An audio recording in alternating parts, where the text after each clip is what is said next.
बहुजन समाज से आने वाले गीतकार कितने प्रचलित थे। उनके गाने के बोल दुनिया में गुनगुनाए गए, उनके गाने से दुनिया हिली। लेकिन यहाँ के ब्राह्मणी मीडिया जो है किसी भी दलित समुदाय की प्रतिभा को आगे करके दिखाता नहीं है। आइए उनके बारे में कुछ हम लोग जो है जानेंगे। प्रारंभिक जीवन के बारे से शुरुआत करते हैं। उनका जीवन कहाँ से शुरू होता है, कैसे कैसे प्रचलित होते हैं। पिता की बीमारी और आर्थिक तंगी के चलते पूरा परिवार रावलपिंडी से मथुरा आ गया था, जहाँ शैलेंद्र के पिता के बड़े भाई रेलवे में नौकरी करते थे। मथुरा में परिवार की आर्थिक समस्या इतनी बढ़ गई कि उन्हें और उनके भाइयों को बीड़ी पीने पर मजबूर किया जाता था ताकि उनका भूख मर जाए।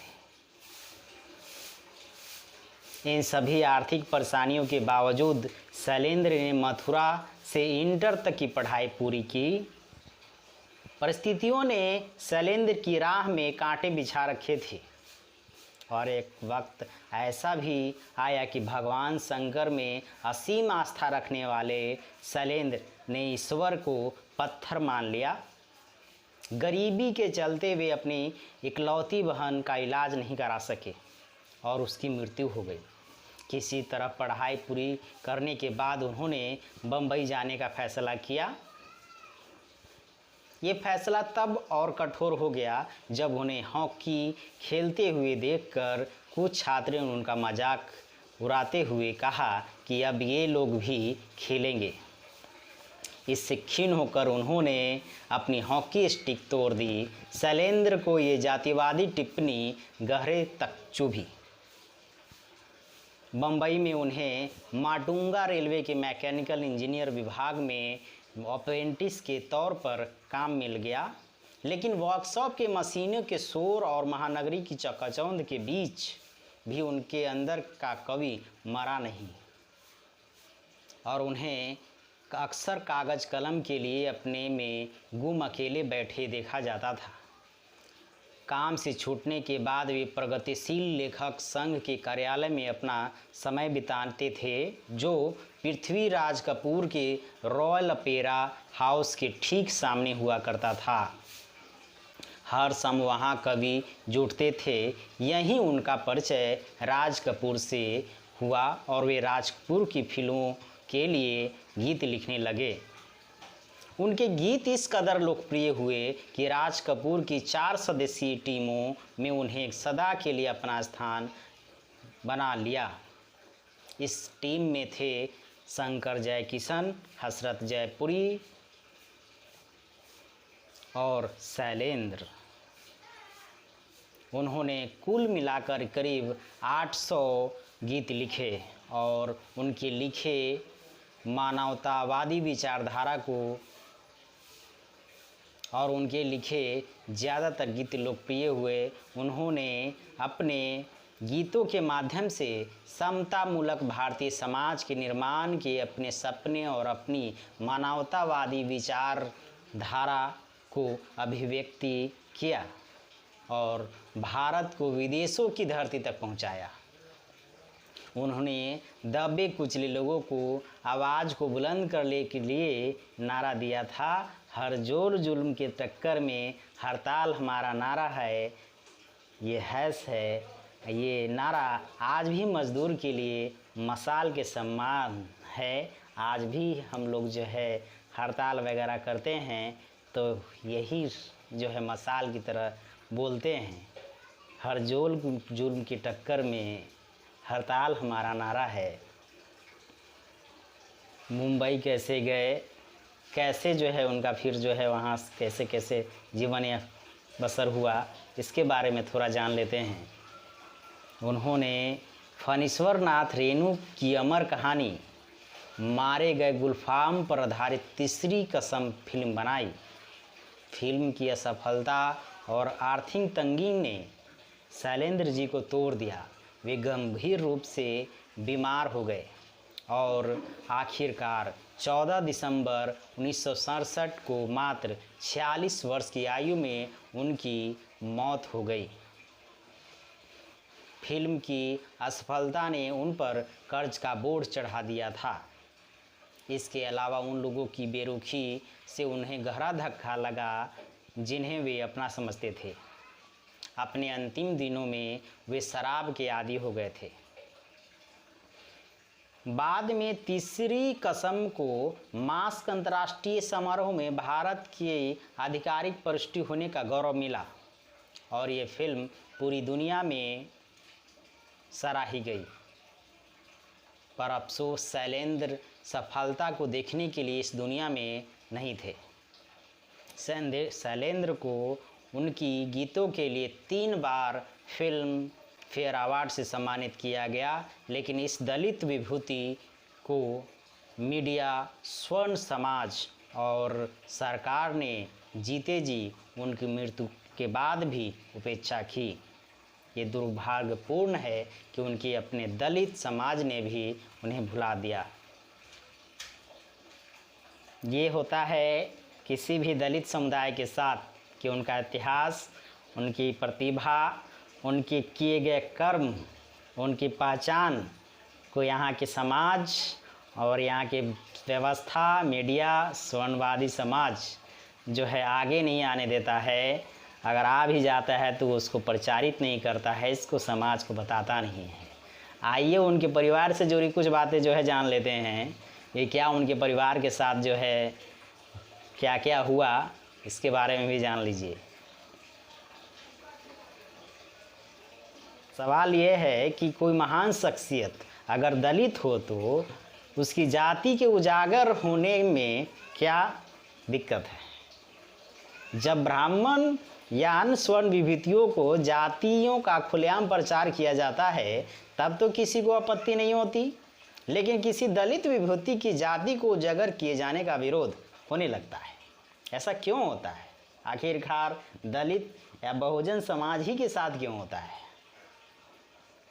आइए उनके गाने के बोल को जानते हैं। एक बोल है, घर बार नहीं, संसार नहीं, मुझसे किसी को प्यार नहीं, ऐ दुनिया मैं तेरे तीर का या तकदीर का मारा हूँ। चलिए अब जो है उनके घर परिवार के बारे में जानते हैं। प्रसिद्ध गीतकार शैलेंद्र की जाति सार्वजनिक किए जाने को लेकर अच्छा खासा विवाद हुआ था और विरोध भी हुआ था।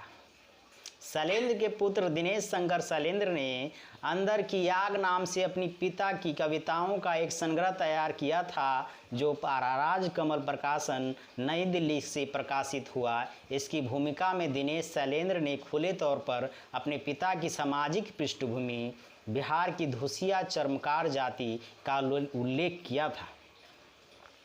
इस पुस्तक का लोकार्पण करते हुए शीर्ष आलोचक डॉक्टर नामवर सिंह ने शैलेंद्र को संत रविदास के बाद सबसे महत्वपूर्ण दलित कवि बताया था, लेकिन कई साहित्यकारों एवं लेखकों ने शैलेंद्र की जाति का खुलासा किए जाने पर आपत्ति जताई थी।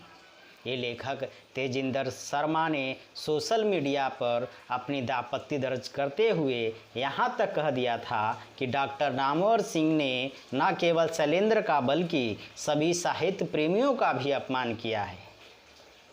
सवाल ये है कि कोई महान शख्सियत अगर दलित हो तो उसकी जाति के उजागर होने में क्या दिक्कत है? क्या दिक्कत है? जब ब्राह्मण या अन्य स्वर्ण विभूतियों की जातियाँ खुलेआम प्रचार किया जाता है तब तो किसी को आपत्ति नहीं होती, लेकिन किसी दलित विभूति की जाति को उजागर किए जाने का विरोध होने लगता है। इसके बाद एक और घटना घटी जिसे मीडिया ने पूरी तरह से दबा दिया। मुंबई में दिनेश शैलेंद्र की शादी की 31वीं वर्षगांठ 21 फरवरी 2015 को अपराह्न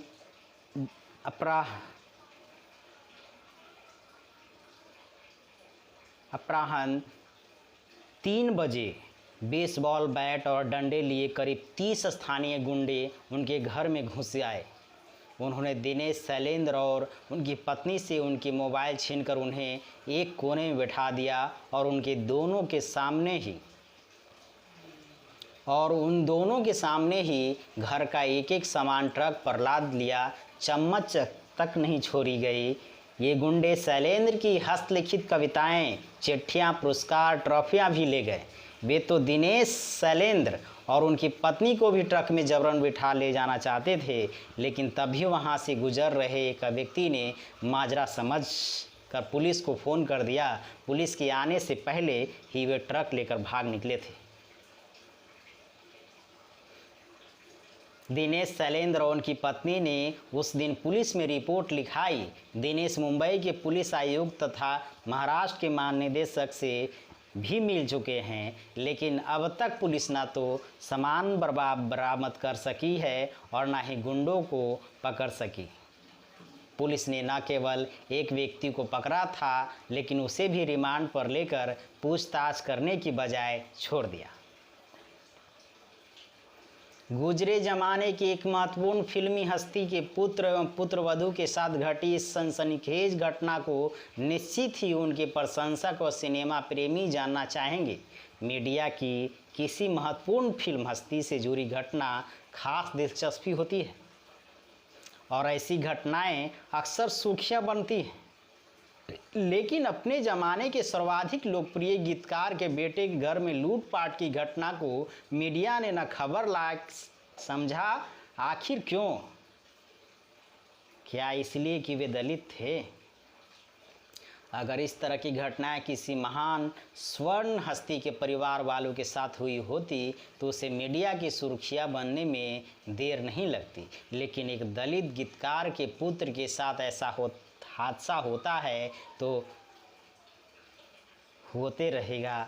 वैसे इस मामले में ये भी कहा जा रहा है कि कुछ ब्राह्मणवादियों को संभवतः इस बात से बहुत तकलीफ हुई होगी कि दलित समाज का कोई व्यक्ति या उसके संगे संबंधी अपनी सामाजिक स्थिति को छिपाने या उसके लिए शर्मिंदगी महसूस करने के बजाय अपनी जाति का प्रचार कर रहे हैं और उस पर गर्वित हैं। दलित प्रतिभापुंज शैलेंद्र को अपने समय के अत्यंत महत्वपूर्ण गीतकार थे। दलित प्रतिभापुंज शैलेंद्र अपने समय के अत्यंत महत्वपूर्ण गीतकार थे, जिनके लिखे गीत न केवल भारत में प्रसिद्ध हुए बल्कि विदेशों में भी मशहूर हुई।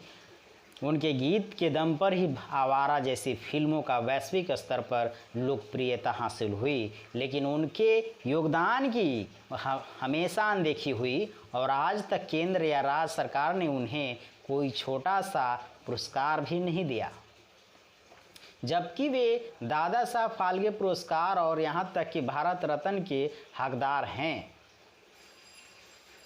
बिहार के आरा जिले के धुसपुर गांव के दलित परिवार से ताल्लुक़ रखने वाले शैलेंद्र का असली नाम शंकर दास केसरीलाल था। उनका जन्म 30 अगस्त 1921 को रावलपिंडी, जो अब पाकिस्तान के पंजाब में है, में हुआ था, जहां उनके पिता केसरीलाल राव ब्रिटिश मिलिट्री